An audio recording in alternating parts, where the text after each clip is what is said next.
And welcome to Synopsis. I am Krishna. इस lecture में हम पढ़ेंगे इंटरनेशनल फाइनेंशियल इंस्टीट्यूशन यानी कि आईएफआई के बारे में। आईएफआई क्या करते हैं? जो इंटरनेशनल लेवल पर काम करते हैं गरीब कंट्रीज़ को पैसा देने के लिए, लोन देने के लिए बहुत ही कम इंटरेस्ट रेट पर।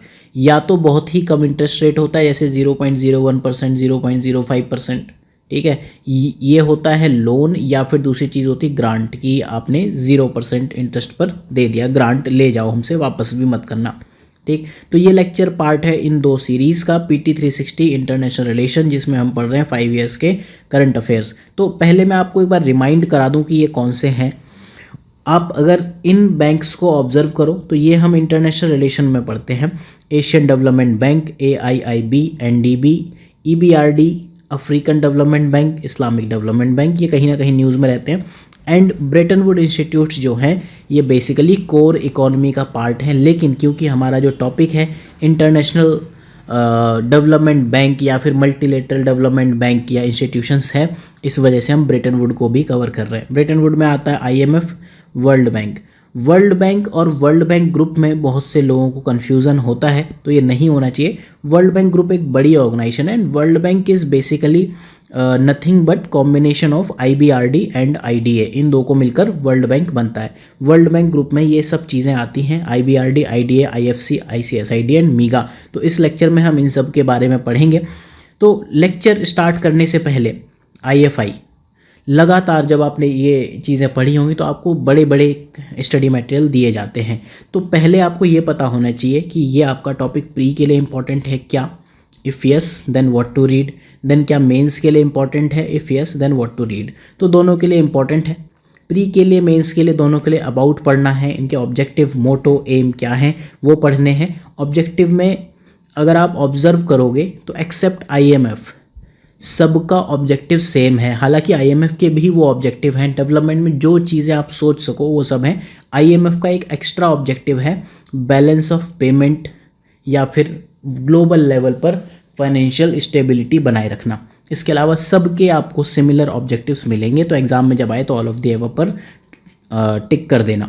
मेंबर्स कौन कौन से हैं? रीजनल मेंबर हैं, नॉन रीजनल हैं, इंडिया मेंबर है कि नहीं, आपको ये चीज़ थोड़ा ध्यान दे के पढ़नी होगी। Voting and share holding pattern, तो ये चीज़ तो पढ़नी ज़रूरी है। ये स्टैटिक बुक्स में पाया जाता है, ऑर्गेनाइजेशन गवर्नेंस।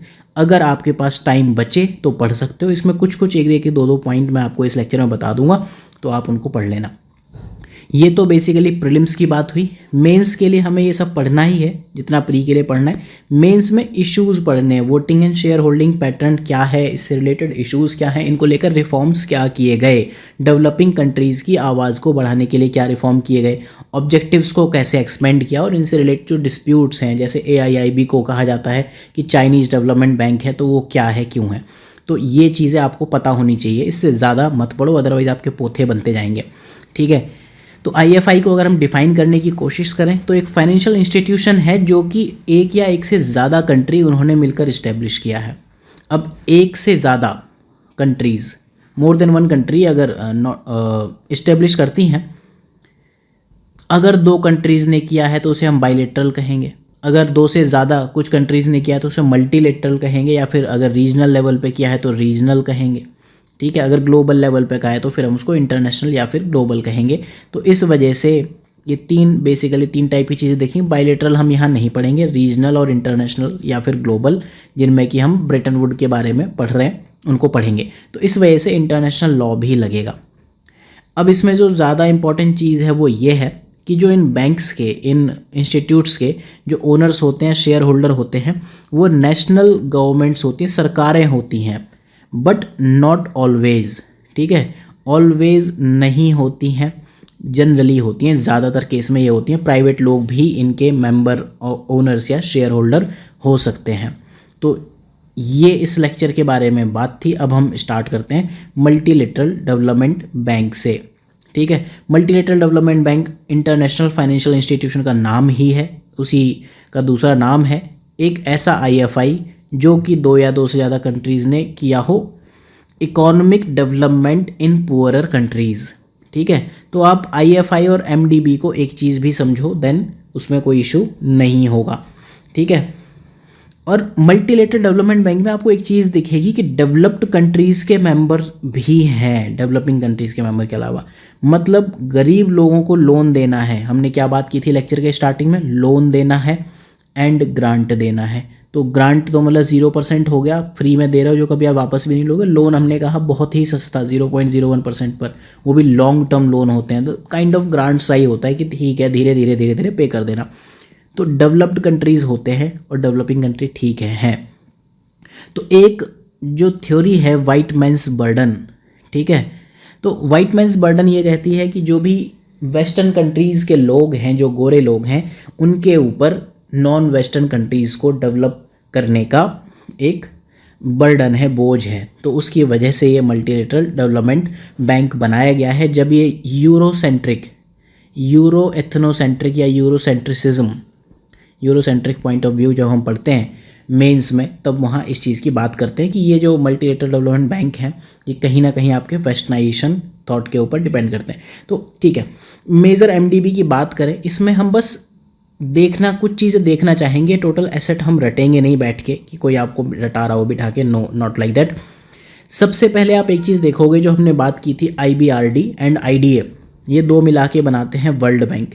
इन दोनों की जो कैपिटल है, दोनों के पास जो एसेट है, वो यूरोपियन इन्वेस्टमेंट बैंक से कम है। अब आप ये देखो, दुनिया भर में जो यूरोपियन इन्वेस्टमेंट बैंक, ऑब्वियसली अभी हम उसके बारे में पढ़ेंगे या EBRD के बारे में पढ़ेंगे, ये वो लोग हैं जो यूरोप में डेवलप कराना चाह रहे हैं, ठीक है। तो डेवलप्ड कंट्रीज़ खुद के लिए इतना रख रही हैं और डेवलपिंग कंट्रीज़ के लिए इतना, ठीक है।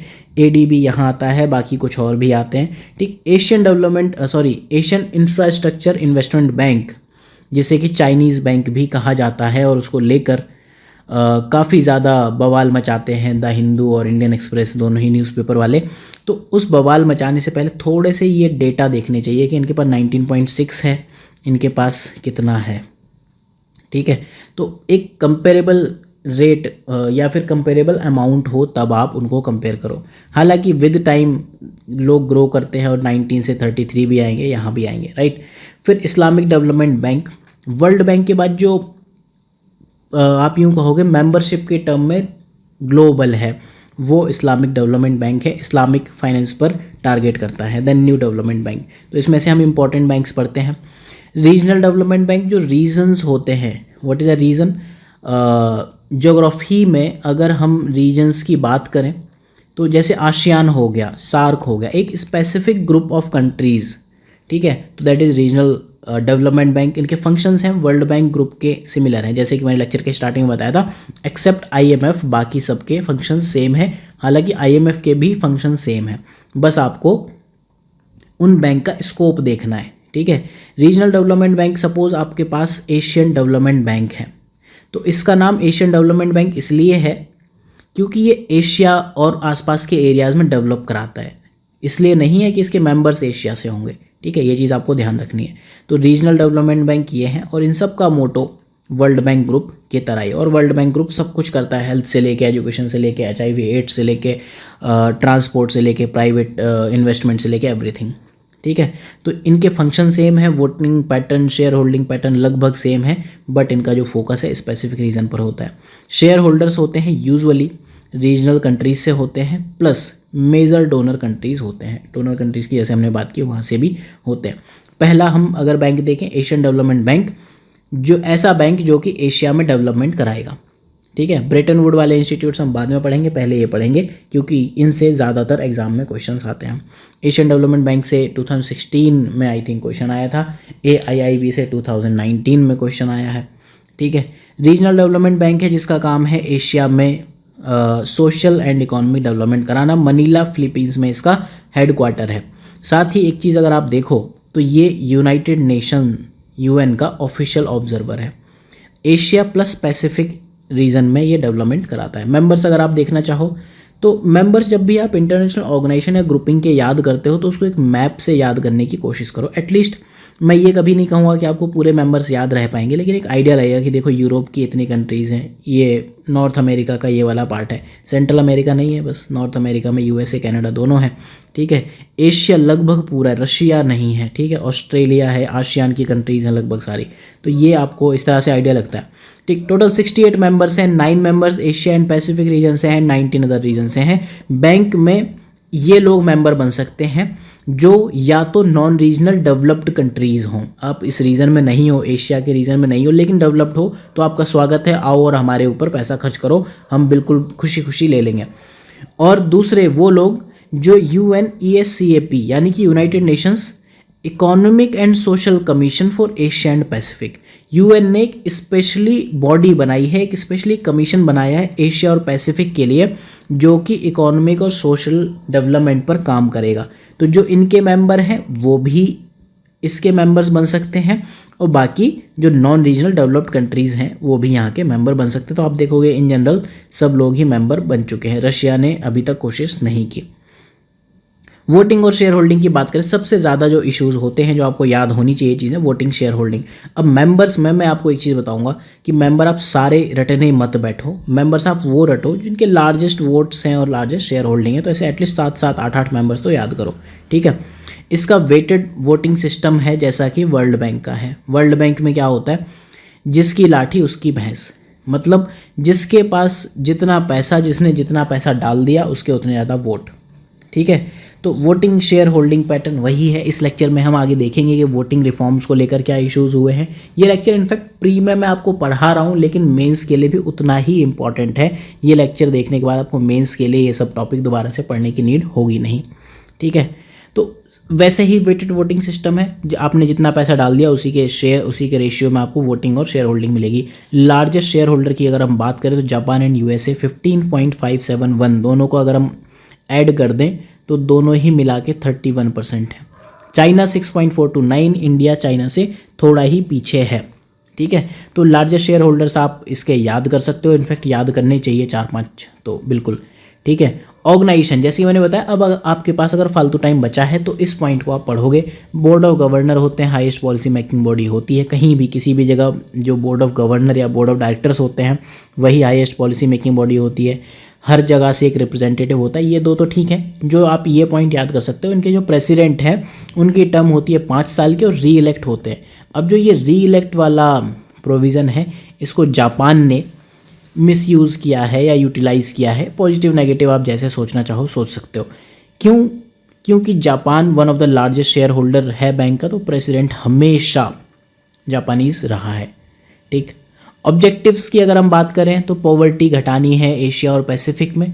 किस तरह से घटाएंगे? इंक्लूसिव इकोनॉमिक ग्रोथ करेंगे। 1966 से इंक्लूसिव इकोनॉमिक ग्रोथ ये भी कर रहे हैं, वर्ल्ड बैंक भी कर रहे हैं, गवर्नमेंट्स भी कर रहे हैं, फिर भी है इकोनॉमिक ग्रोथ की इंक्लूसिव हो ही नहीं रही है। इंक्लूसिव इकोनॉमिक ग्रोथ पर अगर आप एक चीज़ ऑब्जर्व करो, GS3 में हर बार एक क्वेश्चन इंक्लूसिव ग्रोथ से आता है। सस्टेनेबल ग्रोथ, रीजनल इंटीग्रेशन आपको करना है, ठीक है। इन्वेस्टमेंट इम्प्लीमेंट करना है, ठीक है। लोन्स दो, ग्रांट दो, infrastructure, health care service, finance and public administration, ये सारी चीज़ें। मतलब ऐसा कोई ऑब्जेक्टिव नहीं है जो इनका ना हो। एजुकेशन से लेके, क्लाइमेट से लेके, फाइनेंस सेक्टर डेवलपमेंट से लेके, प्राइवेट सेक्टर से लेके, ट्रांसपोर्ट, एनर्जी, किसी भी फील्ड में आप नाम लो ये काम करेंगे। रिसेंटली इन्होंने जापान के साथ एक स्कॉलरशिप शुरू की है जो कि रीजन में जो कुछ 10 कंट्रीज़ हैं वहाँ पर कुछ बच्चों को स्कॉलरशिप देंगे। तो ये न्यूज़ थी। दूसरा देखते हैं एशियन इंफ्रास्ट्रक्चर इन्वेस्टमेंट बैंक, जिसे कि चाइनीज़ बैंक कहा जाता है। क्यों कहा जाता है? क्योंकि चाइना ने प्रपोज किया था और AIIB AOA article of agreement इसके बाद इस्टेब्लिश हुआ था। रीज़न इसका भी लगभग वही है, एशिया एंड ओशिनिया। ओशिनिया कौन सा रीज़न है ये आप कमेंट सेक्शन में बता सकते हो, ठीक है। मल्टीलेटरल डेवलपमेंट बैंक है जो कि इकोनॉमिक एंड सोशल आउटकम बढ़ाता है। बैंक अस्तित्व में कब आया था? ऑपरेशन इसने कब करना शुरू किया था? जिन 10 मेंबर्स के पास 50% इनिशियल शेयर होल्डर्स थे उन्होंने रेटिफाई कर दिया। ये लाइन अब उतनी इंपॉर्टेंट नहीं है, आप इसको छोड़ भी सकते हो। हेडक्वार्टर इसका बीजिंग में है, ऑफिशियल लैंग्वेज इसकी इंग्लिश है। उस साल ये क्वेश्चन पूछा था कि हेडक्वार्टर्स बैंक्स का कहाँ है, 2016 में ADB का पूछ लिया था। सॉरी AIFB का पूछ लिया था। मेंबर्स में इंडिया एक मेंबर है, फाउंडिंग मेंबर 57 है, 103 टोटल मेंबर्स हैं। तो मेंबरशिप अगर आप देखो तो लगभग ग्लोबल है। अफ्रीका और लैटिन अमेरिका से इसकी कोई मेंबरशिप नहीं है। USA मेंबर नहीं दिखता, जापान भी इसका मेंबर मिसिंग है, ठीक है। वोटिंग स्ट्रक्चर की बात करें तो इसके 3 कैटेगरीज में वोट्स हैं। पहला बेसिक वोट्स जो सबके लिए इक्वल हैं और 12% हैं, ठीक है। तो अभी हमने कहा कि 103 मेंबर्स हैं, तो ये जो 12% वोट्स हैं 12/103 सब में इक्वली डिवाइड हो जाएंगे, ठीक है। सपोज अभी 10 मेंबर और ऐड हो जाएं या 125 मेंबर्स हो जाएं तो 12/125, तो ये 12% का रेशियो वापस से सब में इक्वली डिवाइड हो जाएगा। दूसरे शेयर वोट्स हैं, जिसके पास जितने शेयर्स उतने उसके वोट। तीसरे फाउंडिंग मेंबर के वोट हैं, हर फाउंडिंग मेंबर के पास एक्स्ट्रा वोट्स हैं। तो आपको ये 3 चीज़ें याद करनी चाहिए अगर आप कर पाओ तो, ठीक है।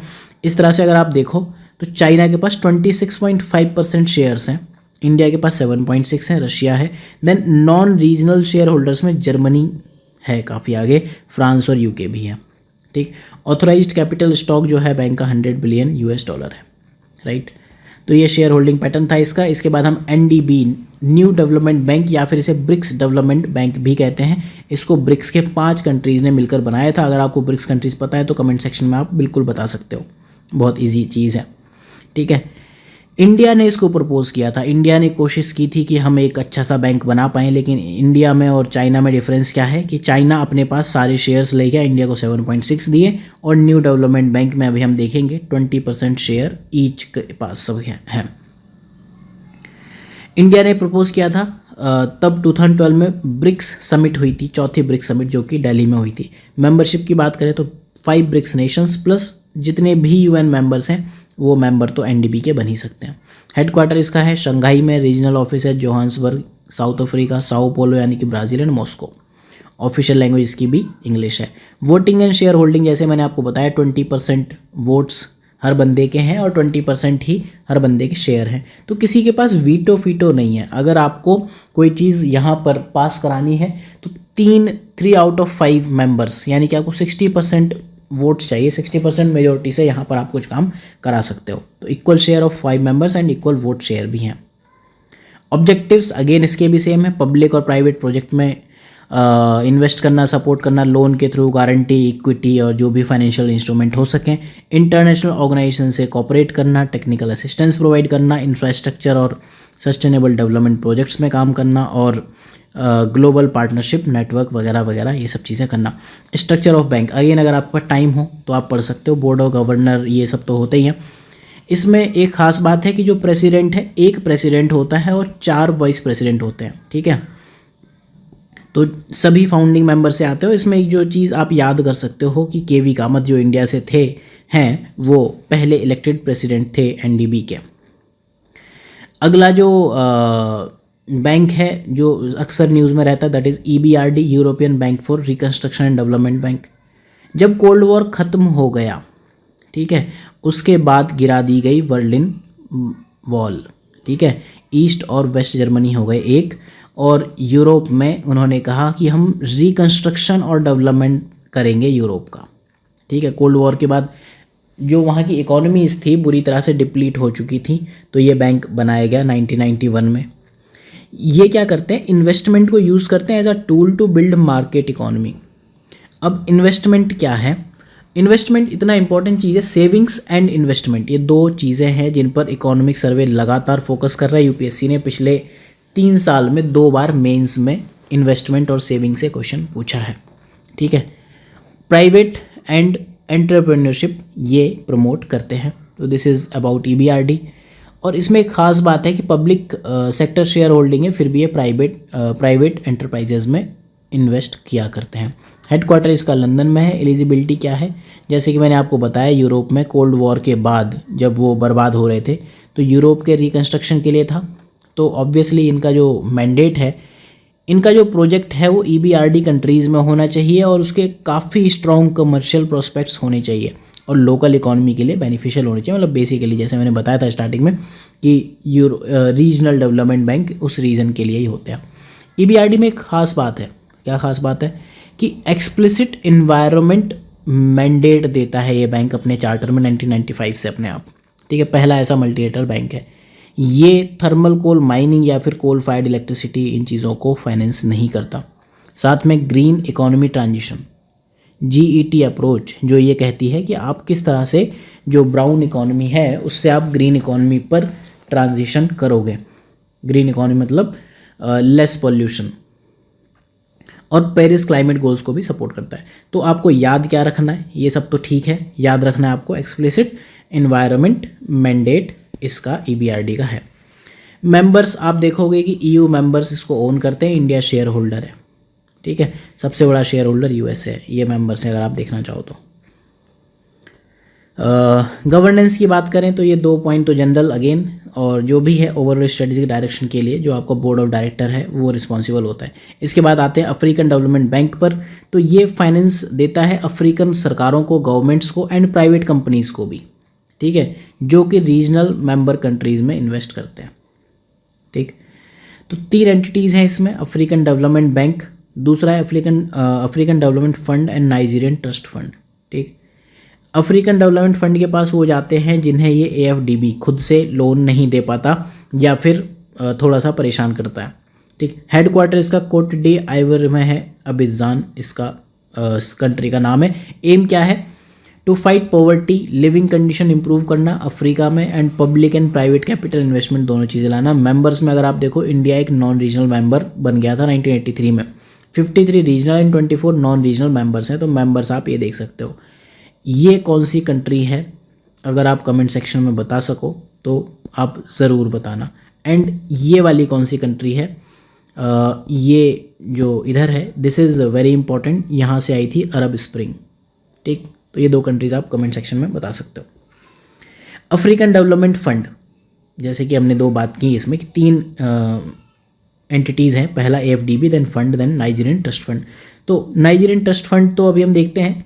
अफ्रीकन डेवलपमेंट फंड वो है जिसको African Development Bank as a whole loan नहीं दे सकता, तो ये ऐसी लो इनकम कंट्रीज़ को फाइनेंस प्रोवाइड करता है which are enable to borrow on non concessional terms of AFDB, ठीक है। इसका मेन एम है पॉवर्टी रिडक्शन, ठीक, बाकी एम तो है ही but poverty reduction main aim है। इसका जो शेयर होल्डिंग है UK के पास सबसे ज़्यादा है 14%, देन USA, देन जापान। सारी शेयर होल्डिंग है डेवलप्ड कंट्रीज़ के पास में। 6 मेंबर्स अपॉइंट किए जा सकते हैं, non African member states. Nigerian trust fund की बात करें, यहाँ तो क्या है, ये सब जो भी हैं डेवलप्ड कंट्रीज़ के पास शेयर होल्डिंग चली गई। अब नाइजीरिया ने देखा कि भैया हमारे यहाँ तो हो रही है दिक्कत, हमें बार बार इनके पास फैलाने पड़ते हैं हाथ, तो नाइजीरियन गवर्नमेंट ने खुद ही एक फ़ंड इस्टेब्लिश कर दिया जो कि अफ्रीकन डेवलपमेंट बैंक है, जो इसका पार्ट है। अफ्रीकन डेवलपमेंट बैंक में तीसरा आप देखोगे नाइजीरियन ट्रस्ट फंड है। तो नाइजीरिया ने खुद कहा कि आप किसी और के पास मत जाओ, हमारे पास आओ, हमने कुछ इनिशियल कैपिटल भी लगाई हुई है, और पुअरेस्ट AFDB मेंबर जो गरीब से गरीब लोग हैं उनको असिस्ट करता है, ठीक है, और नेशनल और रीजनल इंपॉर्टेंस के प्रोजेक्ट्स को फाइनेंस करता है। इसके बाद Islamic development bank leading multilateral bank है, इस्लामिक फाइनेंस पर ये फोकस करता है। जेद्दा सऊदी अरेबिया में इसका हेडक्वार्टर है। 1973 में फर्स्ट OIC की कॉन्फ्रेंस में OIC में बना था, ठीक है, और ये UNGA का एक ऑब्जर्वर है। मेंबर्स में अगर हम बात करें तो एक ख़ास बात यह है कि this is only multilateral development bank after the world bank that is global in terms of membership, ठीक है, यानी कि बाकी सब रीजनल हैं। इसको आप रीजनल कह तो रहे हो बट रीजनल कहना ठीक नहीं है। ये मेंबरशिप की टर्म्स में अगर देखें, इसके इतने मेंबर्स हैं हर जगह, यूरोप से हैं, अफ्रीका से हैं, लैटिन अमेरिका से हैं, एशिया से हैं, इस वजह से ये ग्लोबल है। 57 मेंबर कंट्रीज़ हैं Asia, Africa, Europe and Latin America में। एक ख़ास बात यह है कि OIC का मेंबर उसको होना चाहिए, तभी उसे इस्लामिक डेवलपमेंट बैंक अपने यहाँ एज अ मेंबर एक्सेप्ट करेगा। शेयर होल्डिंग पैटर्न देखें, Saudi Arabia 25% paid up capital रखता है, बाकी फिर 3-4 और हैं, अगर आपको याद करना हो तो आपकी अपनी श्रद्धा। स्ट्रक्चर देखें तो 5 एंटिटीज़ हैं, एक डेवलपमेंट बैंक है, एक ट्रेनिंग के लिए कुछ है, फिर प्राइवेट सेक्टर के लिए कुछ है, देन इन्वेस्टमेंट एक्सपोर्ट के लिए कुछ है, देन ट्रेड फाइनेंस के लिए कुछ है। तो ये सब याद नहीं करने होते हैं, बस प्रिंटेड मटेरियल में रखने होते हैं। अब हम पढ़ते हैं ब्रेटन वुड इंस्टीट्यूट्स के बारे में। ये इंस्टीट्यूट्स इस्टेब्लिश किए गए थे वर्ल्ड वॉर 2 के बाद में, ताकि यूरोप का रिकन्स्ट्रक्शन किया जा सके, ठीक है, इंटरनेशनल कॉपरेशन लाया जा सके ग्लोबल फाइनेंशियल सिस्टम में। अभी तक हमने जितने बैंक्स पढ़े और आगे भी अभी वर्ल्ड बैंक और वर्ल्ड बैंक ग्रुप पढ़ेंगे, उसमें सबका मैंडेट एक जैसा है, लेकिन आईएमएफ का मैंडेट थोड़ा सा अलग है। तो आईएमएफ का मैंडेट क्या है वो हम अभी देखेंगे। ब्रेटन वुड इंस्टीट्यूट्स 3 हैं, वर्ल्ड बैंक है, आईएमएफ एंड आईएफसी। ठीक है, ब्रेटन वुड कॉन्फ्रेंस में ये बनाए गए थे, इसलिए इनको नाम हम इसी के नाम से जानते हैं। पहला हम देखते हैं आईएमएफ, इंटरनेशनल फाइनेंशियल इंस्टीट्यूशन है। ब्रेटन वुड कॉन्फ्रेंस 1944 में बनाया गया था हैरी डेक्स्टर वाइट और जो कि आपके जॉन केनीज हैं। इनसे ज़्यादा नोन 2 इकोनॉमिस्ट शायद दुनिया में नहीं होंगे। ठीक है, headquarter Washington DC USA and members हैं 190। इंडिया इसका एक मेंबर है आईएमएफ का। ऑब्जेक्टिव्स क्या हैं? आईएमएफ का एक बहुत ही स्पेसिफिक सा ऑब्जेक्टिव है जो बाकियों का नहीं है। ये reduce poverty, high employment, sustainable economic growth, trade करना, मॉनेटरी कॉपरेशन करना, ये सब चीज़ें तो ठीक हैं। इसके जो इम्पॉर्टेंट ऑब्जेक्टिव हैं वो हैं फाइनेंशियल स्टेबिलिटी। ठीक है, पहला जो इम्पॉर्टेंट है ग्लोबल फाइनेंशियल स्टेबिलिटी, दूसरा है रिकंस्ट्रक्ट इंटरनेशनल मॉनेटरी सिस्टम, तीसरा है बैलेंस ऑफ पेमेंट मैनेज करना ताकि इंटरनेशनल फाइनेंशियल क्राइसिस ना आए। ठीक, तो ये इंपॉर्टेंट चीज़ें कैसे हैं? आपको 1991 की इंडिया की क्राइसिस याद होगी, जब हमारे पास 2 वीक के लिए भी ऑयल परचेज़ करने का पैसा नहीं था। ठीक है, हम आईएमएफ के पास गए, हमने कहा कि हमें कुछ कर्जा दे दो और सस्ते रेट पर दे दो, 0.01 आई थिंक बहुत ही कम जो इसका इंटरेस्ट रेट होता है उस रेट पर मिला करता है। तो आईएमएफ ने क्या किया, आपको पैसा दे दिया ताकि आप अपने बैलेंस ऑफ पेमेंट्स को मेंटेन कर पाओ। उन्होंने कहा आराम से हमें देते रहना, long term and low interest rate देता है, रेट पर ब्याज देता, फंड देता है, लेकिन साथ में कंडीशनैलिटी एक पूरा टॉपिक है GS4 में, जिसके ऊपर इंटरनेशनल मॉनेटरी फंडिंग उसमें काफ़ी डिबेट चला करती है। तो कंडीशनैलिटी के अंडर उन्होंने कहा कि आपको रुपी को डिवेल्यूएट करना पड़ेगा, रुपी सस्ता करना पड़ेगा, कई सारे चेंजेस लाने पड़ेंगे, स्ट्रक्चरल रिफॉर्म्स लाने पड़ेंगे। तो 1991 के जो रिफॉर्म्स हैं जो डॉक्टर मनमोहन सिंह लेके आए थे, वो आईएमएफ की कंडीशनैलिटी मजबूरी भी थी और साथ में उनका विज़न भी था। तो उन्होंने उस मजबूरी को एक अपॉर्चुनिटी के रूप में कन्वर्ट किया। ये हमारे जो XPM है डॉक्टर मनमोहन सिंह, उनकी खासियत थी। ठीक है, तो आईएमएफ इस तरह से बैलेंस ऑफ पेमेंट क्राइसिस को रिजॉल्व करता है ताकि ग्लोबल फाइनेंशियल स्टेबिलिटी बनी रहे। ग्रीस में जब ऑस्टेरिटी मेजर्स की क्राइसिस आई थी, इशू आया था, तो वो भी आईएमएफ के पास गए और लगातार लोग जाते हैं आईएमएफ के पास। बाकी तो ये सब चीज़ें तो ऑल ऑफ द एबव टिक करनी होती हैं, पॉवर्टी करेंगे, कम करेगा, ये करेंगे, यस। तो ये सारे ऑप्शन जनरल हैं और जब भी एग्जाम में आए तो ऑल ऑफ द एबव टिक करने होते हैं। ठीक, आईएमएफ फंड्स की बात करें, आईएमएफ पे पैसा कैसे आता है? आईएमएफ के पास पैसा आता है 2 फॉर्म में, एक तो लोन ले सकते हैं, दूसरा कोटा। लोन तो आपको समझ में आता होगा क्या है, इसको हम यहाँ पढ़ेंगे नहीं। कोटा क्या है? कोटा ये है, सपोज आईएमएफ के कुछ मेंबर्स हैं, ठीक है, उन्होंने फंड पूल किया मेंबर नेशन का। ठीक, मोस्ट फंड यहीं से आता है, लोन से बहुत कम आता है।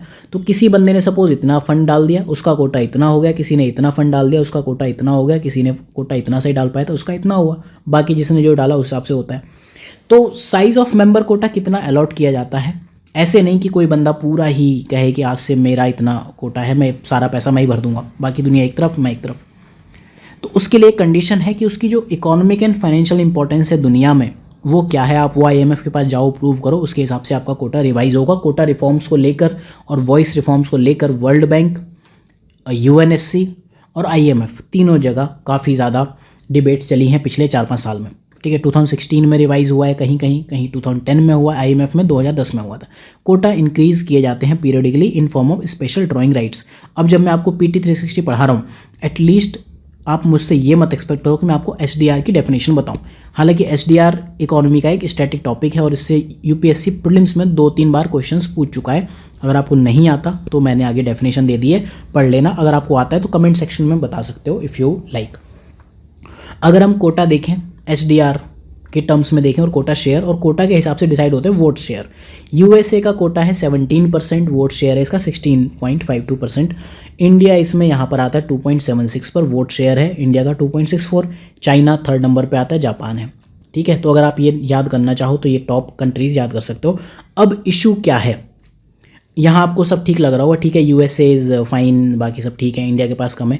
इशू ये है कि यहाँ पर कोई भी कोटा रिफॉर्म करने के लिए या कोई भी डिसीजन लेने के लिए 85% मेजॉरिटी चाहिए, सुपर मेजॉरिटी ऑफ 85%। लेकिन 16% वोट्स यूएसए के पास हैं, ठीक है, मतलब 85% मेजोरिटी चाहिए। तो यूएसए की हाँ के बिना कोई डिसीज़न आईएमएफ में हो ही नहीं सकता, और ये चीज़ यूएसए को एक इफ़ेक्टिव वीटो प्रोवाइड करता है, ठीक है। तो ये इसका एक बड़ा इशू है यूएसए का, और इस वजह से यूएसए को एक सुपर मेजॉरिटी में अपना वीटो टाइप की चीज़ देने में पावर मिल जाती है। ऑन पेपर वीटो नहीं है, लेकिन ये चीज़ ऐसी है। जिस दिन यूएसए का जो शेयर है 14.99% या उससे नीचे हो गया, लेस देन 15, उस दिन यूएसए की ये पावर हट जाएगी। ऐसा कभी यूएसए फिलहाल आने वाले टाइम में तो होने नहीं देगा। Changes in voting share required approval by super majority of 85%, ठीक है। जो वोटिंग की बात है, जैसे मैंने बताया कोटा बेस्ड है। वोट शेयर कैसे होते हैं, यहाँ आप देखोगे एग्जैक्टली जितना कोटा है उतना वोट नहीं है, थोड़ा डिफरेंस है। क्यों डिफरेंस है? वोट थोड़े कम ही है, ठीक है। तो डिफरेंस क्या है? जो वोट शेयर है, पहली चीज़ हर मेंबर के पास कुछ बेसिक वोट तो होते हैं, और वो basic vote 5.502% of total votes होते हैं, ठीक है। टोटल अगर आपके पास 100 वोट्स हैं तो इतने वोट्स तो आप हटा दो, ये तो हर कंट्री के पास हैं, डिवाइडेड है उनमें, ठीक। इसके बाद अगर आपके पास 1 लाख SDR है तो आपको एक एक्स्ट्रा वोट मिलता है, ठीक है। तो उस हिसाब से किसी कंट्री का कोटा डिसाइड किया जाता है, बेसिकली आपका SDR क्या है, ठीक है। तो SDR की डेफिनेशन आप एक बार ज़रूर रिवाइज कर लेना, कमेंट सेक्शन में बता देना। ये था IMF के बारे में। अब हम बात करते हैं वर्ल्ड बैंक की। वर्ल्ड बैंक का जो ऑब्जेक्टिव है, लोन्स और ग्रांट्स दोनों प्रोवाइड करना। ये ध्यान रखना, लोन भी देता है और ग्रांट मतलब 0%, दान देना, दे दिया ले जाओ। लोन मतलब लो कॉस्ट लोन, HDFC और ICICI की तरह 18-20% पर लोन नहीं देते, ठीक है। सस्ता लोन देते हैं, 1 to 2%, 0.1%, 0.01%। इंटरनेशनली लोन ऐसी रेट पे दिए जाते हैं, ठीक है। किन को दिए जाते हैं? गवर्नमेंट्स को, ठीक है। कौन सी गवर्नमेंट्स को? जो लो एंड मिडिल इनकम कंट्रीज़ हैं। क्यों दिए जाते हैं? क्योंकि वो कैपिटल प्रोजेक्ट्स बनाना चाह रहे हैं। ऐसा नहीं कि आपको दारू बेचनी है तो उसके लिए आप ले लो, आपको कैपिटल जनरेट करनी पड़ेगी। कैपिटल आप जानते हो, जब हम बजट पढ़ते हैं तो वहाँ हमें पता है कि कैपिटल अकाउंट में क्या आता है। तो उस टाइप की चीज़ों के लिए वर्ल्ड बैंक देता है, जो गरीब और मिडिल कंट्रीज़ हैं उनके लिए गवर्नमेंट्स को देता है। ये सारे कीवर्ड्स याद रखना, ठीक। लो इनकम कंट्रीज़ को उनको भी लोन देता है जिनको कमर्शियली लोन्स नहीं मिल पाते, इसका एक ऑब्जेक्टिव है। बाकी अदर मेजर ऑब्जेक्टिव देखो तो फिर कहना ही क्या, पॉवर्टी, एक्सट्रीम पॉवर्टी, हंगर ख़त्म करना, universal primary education, gender equality, child mortality, maternal health, HIV AIDS, malaria, बीमारी, फलाना ढिमका, सब कुछ ही करना है इन्वायरमेंट से लेकर ग्लोबल पार्टनरशिप फॉर डेवलपमेंट। तो इसीलिए मैंने कहा जब भी इस तरह के ऑप्शन आए तो ऑल ऑफ द अबव टिक कर देना, आँख बंद करके। बस एक ये चीज़ आप याद करना, इसको ज़रूर याद करना है। बेसिक डिफरेंस IMF और वर्ल्ड बैंक में ये है। ऑर्गेनाइजेशन और मेंबर की बात करें तो 2 इंस्टीट्यूट को मिला के वर्ल्ड बैंक बनता है। वर्ल्ड बैंक जैसी अपने आप में कोई चीज़ है नहीं, अगर हम सही मायने में कहें। IBRD और IDA, international bank for reconstruction and development and international development association, इनको हम अभी थोड़ी देर में इसी लेक्चर में पढ़ेंगे, जब हम वर्ल्ड बैंक ग्रुप के 5 ऑर्गन्स के बारे में पढ़ेंगे। उसमें पहला दूसरा ये है, ठीक है। हेडक्वार्टर वर्ल्ड बैंक का भी वाशिंगटन DC USA में है। मेंबर्स 189 IBRD के हैं, IDA के 173 हैं। तो वर्ल्ड बैंक के एज सच कोई आपसे मेंबर पूछेगा नहीं, ठीक। वोटिंग पावर की बात करें तो इंडिया का काफ़ी नीचे आता है, USA का यहाँ भी 15% से ज़्यादा है, ठीक है। सेकंड नंबर पर जापान, देन चाइना। तो ये नंबरिंग आप याद कर सकते हो। IMF और वर्ल्ड बैंक की जो कंपैरिजन टेबल है उसको थोड़ा सा देखना कि कौन से कहाँ आते हैं। अब वॉइस रिफॉर्म्स, ठीक है। वॉइस रिफॉर्म्स फेज़ 2 जब हुए तो 2010 में, जो ये मैंने आपको वोटिंग शेयर बताए हैं ये रिवाइज्ड हैं, अभी के हैं, पहले इतना भी नहीं था। तो इनको चेंज किया गया ताकि जो डेवलपिंग कंट्रीज़ हैं उनकी वॉइस बढ़ाई जाए, और डेवलपिंग कंट्रीज़ के नाम पर स्पेशली चाइना की वॉइस बढ़ाई जाए। तो आप देखोगे चाइना का 4.42% है, इंडिया का 2.91, पहले काफ़ी कम था चाइना का, कंपेरेबल टू इंडिया ही था। जिनको सिग्निफिकेंट गेन हुआ वो कंट्रीज़ ये हैं, जिसमें एक इंडिया भी है, और जिनकी वोटिंग पावर अनचेंज्ड रही USA, रशियन, सऊदी अरेबिया, ठीक। इन लोगों की पावर में कोई चेंज नहीं किया गया। सऊदी अरेबिया की जितनी थी अभी उतनी ही है, रशिया की और USA। वर्ल्ड बैंक ग्रुप की बात करते हैं, जब हमने बात की थी कि 5 लोगों की एक्सटेंडेड फैमिली है, ठीक है, और वर्ल्ड बैंक की पेरेंट ऑर्गेनाइजेशन है, ठीक है। इसमें पहले 5 चीज़ें क्या है? पहला है IBRD, दूसरा है IDA जो 1960 में बनाया गया, ये 1944 में बनाया गया। तीसरा है IFC 1956, चौथा है 1966 में ये बनाया गया। उसके बाद मीगा बनाया गया 1988 में। इन 5 को मिला के बनता है वर्ल्ड बैंक ग्रुप, जिसमें से पहले 2 को मिला के बनता है IBRD और IDA को मिला के बनता है वर्ल्ड बैंक। इनका पहले डिटेल में पढ़ने से पहले कि क्या है, मैं आपको इनका वन लाइनर मैंडेट बता देता हूँ कि इनके बारे में क्या है। IBRD international bank for reconstruction and development, ये कंसेशनल लोन्स एंड ग्रांट्स देता है, लोन्स और ग्रांट्स दोनों देता है मिडिल इनकम डेवलपिंग कंट्रीज़ को, ठीक है। IDA डेवलपमेंट एसोसिएशन, ये देता है वर्ल्ड की पुअरेस्ट डेवलपिंग कंट्रीज़ को। यहाँ मिडिल इनकम कंट्रीज़ है, यहाँ वर्ल्ड की पुअरेस्ट डेवलपिंग कंट्रीज़ है। ये 1944 में बना था, 1960 में। इस बीच में प्राइवेट सेक्टर को, लेस डेवलप्ड कंट्रीज़ में प्राइवेट सेक्टर्स को पैसा देने के लिए ये बना दिया गया था। बाद में लोगों को ये ध्यान आया कि भैया जो लो इनकम कंट्रीज़ हैं उनको भी पैसा नहीं मिल रहा है, तो बाद में IDA आया था।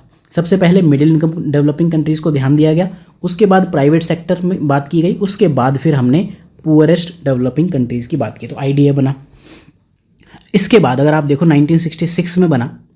जब ये सब पैसा मिलेगा तो कहीं ना कहीं इन्वेस्टमेंट को लेकर डिस्प्यूट आएंगे, तो उनके लिए अब इंटरनेशनल सिस्टम बनाना पड़ेगा। तो एक इंटरनेशनल आर्बिट्रेशन इंस्टीट्यूट बनाया गया जिसका नाम था ICSID, international centre for settlement of investment disputes, ठीक है। इंडिया इसका मेंबर नहीं है, बाकी चारों का मेंबर है। फिर इसके बाद इन्वेस्टमेंट करा दिया, इन्वेस्टमेंट डिस्प्यूट रिजॉल्व करा दिए, लेकिन अभी इन्वेस्टमेंट डिस्प्यूट रिजॉल्व कराने के बाद भी इन्वेस्टर्स को ये डर था कि हमें इन्वेस्टमेंट की गारंटी मिलेगी कि नहीं, स्पेशली जो डेवलपिंग कंट्रीज़ हैं, क्योंकि जो developing countries and less developed countries हैं वहाँ पर क्या है, पॉलिटिकल क्राइसिस बहुत ज़्यादा होती है। आप हमेशा देखोगे पॉलिटिकल स्टेबिलिटी अभी भी नहीं है। उस वजह से मीगा बनाया गया, मल्टीलेटरल इन्वेस्टमेंट गारंटी एजेंसी, जो कि एक इन्वेस्टमेंट इंश्योरेंस फैसिलिटी है इन्वेस्टमेंट सेफगार्ड करने के लिए। अब इनके बारे में एक एक करके डिटेल में देखते हैं। IBRD क्या है, जैसे कि हमने बताया था, रिकंस्ट्रक्शन ऑफ यूरोपियन नेशंस, जो कि वर्ल्ड वॉर 2 के बाद ख़राब हो गए थे, डिवोस्टेटेड हो गए थे, उनके लिए बनाया गया। उसके बाद वर्ल्ड के इकोनॉमिक डेवलपमेंट और पॉवर्टी में इन्होंने अपना मैंडेट इंक्रीज़ कर दिया, ठीक है। Lending arm of world bank group है, क्रेडिट और ग्रांट देता है, जैसे कि हमने बताया मिडिल इनकम डेवलपिंग कंट्रीज़ को। इसकी AAA क्रेडिट रेटिंग हमेशा से रही है 1959 से। इस वजह से ये कैपिटल बोरो कर सकता है, लोअर रेट पे सस्ते में लोन मिलते हैं क्योंकि स्टेबल है। अगर आपने क्रेडिट सिस्टम में देखा हुआ AAA कहीं है, it means it is highly stable, ठीक। और ये फिर इन्वेस्ट कहाँ कहाँ करता है, जहाँ जहाँ आप सोच सको, ऑल ऑफ द अबव वहाँ पर लगा देना, ठीक। गवर्नेंस की बात करें तो यहाँ पर एक बॉडी है world bank board of governor, जो कि हर साल मिलती है। एक गवर्नर होता है इसमें हर मेंबर कंट्री से, और कंट्री का जो फाइनेंस मिनिस्टर है या फिर ट्रेजरी सेक्रेटरी इसका गवर्नर होता है। 25 एग्जीक्यूटिव डायरेक्टर्स हैं, president of world bank group इसका चेयरमैन है। इनकी अपनी एग्जीक्यूटिव लीडरशिप एंड स्टाफ है जो कि बिजनेस ऑपरेशन करते हैं। अब इसमें मैं एक चीज़ बताऊँ, ये कंटेंट आज की डेट में उतना रेलेवेंट नहीं है, ठीक है। इसमें से मैक्सिमम आप एक ये पॉइंट याद कर सकते हो, बाकी चीज़ें कभी इंपॉर्टेंट हुआ करती थी। बट अगर आप आज मुझे कहो कि इसमें से आपको क्या याद करना है, क्या आप याद करोगे, तो मैं मैक्सिमम 2 चीज़ें याद करूँगा। पहली चीज़ ये वाला पॉइंट और दूसरा ये वाला पॉइंट, ठीक। IDA की बात करें, जैसे हमने बताया लोन और ग्रांट दोनों देता है वर्ल्ड की पुअरेस्ट डेवलपिंग कंट्रीज़ को, ठीक है। IBRD को सप्लीमेंट करने के लिए, कॉम्प्लीमेंट करने के लिए बनाया गया, ठीक है। वर्ल्ड के पुअरेस्ट नेशंस को अभी भी फंड देने वाला सिंगल लार्जेस्ट एंटिटी यही है, ठीक है। दोनों IBRD और IDA की सेम एग्जीक्यूटिव लीडरशिप है, सेम स्टाफ है, और दोनों ही मिला के बनाते हैं वर्ल्ड बैंक, ठीक। ऑब्जेक्टिव वही जो हमने अभी डिस्कस कर लिया। मेंबर्स, समोआ रिसेंट मेंबर बना है, 173 मेंबर्स हैं, ठीक है। इसकी मेंबरशिप सिर्फ और सिर्फ उन्हीं कंट्रीज़ को मिल सकती है जो कि IBRD के मेंबर्स हैं। तभी हमने अभी वर्ल्ड बैंक में जब मेंबरशिप देखी थी, IBRD में ज़्यादा थे, IDA में कम थे। और ये मेंबर्स हर 3 साल में पैसा इसमें भरते हैं, ताकि जो लोन दे दिया तो कम से कम पैसा तो रहे, लोन तो दे दिया, ठीक है। बैंक कैसे काम करता है आपको पता होगा। बैंक काम करता है, कुछ लोग इसे पैसा देते हैं और ये आगे देता है, ये इंटरेस्ट पे प्रॉफिट खाता है, इस तरह से चलता है। अब बात करें इंटरनेशनल फाइनेंस कॉरपोरेशन की 1956 में जो बनाया गया था, प्राइवेट सेक्टर डेवलपमेंट को इनकरेज करने के लिए, चाहे उन्हें इन्वेस्टमेंट की नीड हो, चाहे एडवाइजरी, चाहे एसेट मैनेजमेंट AMS इनकी नीड हो, ठीक है। Private sector arm of world bank group, ये याद कर लेना, IFC है, ठीक। ओरिजिनली अगर आप देखो तो वर्ल्ड बैंक ग्रुप से ज़्यादातर ये दिखती थी एक साथ ही, फाइनेंशियल इंटीग्रेटेड थी, लेकिन विद टाइम ये ऑटोनोमस भी हो गई है और इंडिपेंडेंट डिसीजंस भी लेने लगी है इन्वेस्टमेंट के लिए। ऑब्जेक्टिव्स अगेन वही, इसके ऑब्जेक्टिव क्योंकि ये प्राइवेट सेक्टर के लिए है तो थोड़े इसके ऑब्जेक्टिव वैसे होंगे। मार्केट और एक्सेसिबल कॉम्पिटिटिव मार्केट होना चाहिए, अपॉर्चुनिटी मिलनी चाहिए एग्रीकल्चर को, हेल्थ केयर को, एजुकेशन को, ये सब फिर सेम चीज़ें आ जाती हैं। प्राइवेट एंटरप्राइज का याद करो बस, दैट इज़ फाइन। अगला जो इसका गवर्नेंस देखें तो ठीक है, owned and govern by member countries, इसका अपना एग्जीक्यूटिव स्टाफ वगैरह वगैरह है। इसके बाद ICSID इंटरनेशनल आर्बिट्रेशन इंस्टीट्यूट, ठीक है, जो इंटरनेशनल इन्वेस्टर और स्टेट्स हैं उनके बीच में डिस्प्यूट रिजोल्यूशन और कंसिलिएशन के लिए इसको बनाया गया था। वर्ल्ड बैंक ग्रुप फंड करती है, ये याद रखना, इन्वेस्टर वर्सेस स्टेट, ठीक है, इन्वेस्टर वर्सेस इन्वेस्टर नहीं होगा, ठीक। अंबानी और अडानी आपस में भिड़ जाए तो नहीं होगा, लेकिन अंबानी और मोदी भिड़ जाए तो फिर वो यहाँ जा सकते हैं। मेंबर्स, और इंडिया इसका मेंबर है नहीं, ठीक है। और इसकी एक ख़ास बात है कि ये खुद से आर्बिट्रेशन या रिकन्सिलिएशन नहीं कराता, ठीक है। ये क्या करता है, लोगों को हेल्प एक्सटेंड करता है, इंस्टीट्यूशन सपोर्ट देता है, प्रोसीजरल सपोर्ट देता है, ताकि जो कमीशंस बनाए गए, कोर्ट्स बनाए गए, ट्रिब्यूनल्स, वो अच्छे से वर्क कर पाएँ, ठीक। इंडिया इसका मेंबर नहीं है, लेकिन इसका मतलब ये नहीं है कि इंडिया में डिस्प्यूट सेटलमेंट के लिए कोई बॉडी नहीं है।